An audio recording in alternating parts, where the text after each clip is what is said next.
With the real estate market, the last few months, things have been really interesting. There's been both a lot of upward pressure on prices and a lot of downward pressure on prices. The upward pressure coming from there just being low inventory. Like if you've been looking for a home, you know there's not a lot of options.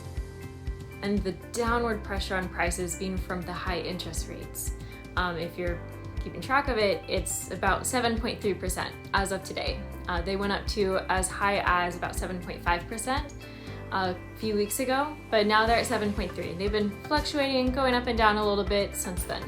So that low inventory is causing upward pressure on prices because there's just not a lot of options and there's more demand than there is inventory. But at the same time, the high interest rates is causing people to be like, I don't want to buy a house, like I don't want to pay that much. And especially if I'm going to get that kind of an interest rate. So far, the upward pressure has been slightly winning and prices have been slowly increasing.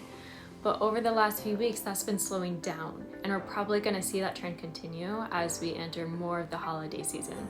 Back in April, at the peak of the market for this year, the average days on market was 37 days, whereas right now it's about 49 days. So it has slowed down.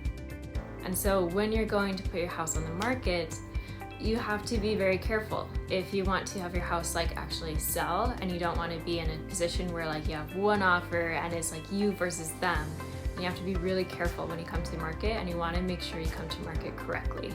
And on the flip end, when you're buying, you don't have all the negotiating power, but you do have more negotiating power than you did earlier on in this year.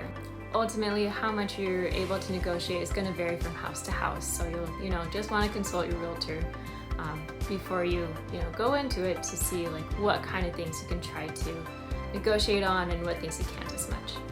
Some economists that I follow are expecting interest rates to be going down in the next 4 months.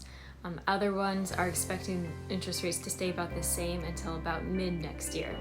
So either way, everyone's generally expecting next year interest rates are going to go down, at which point there will likely start to be an increase in home prices because then homes become more affordable and demand will increase.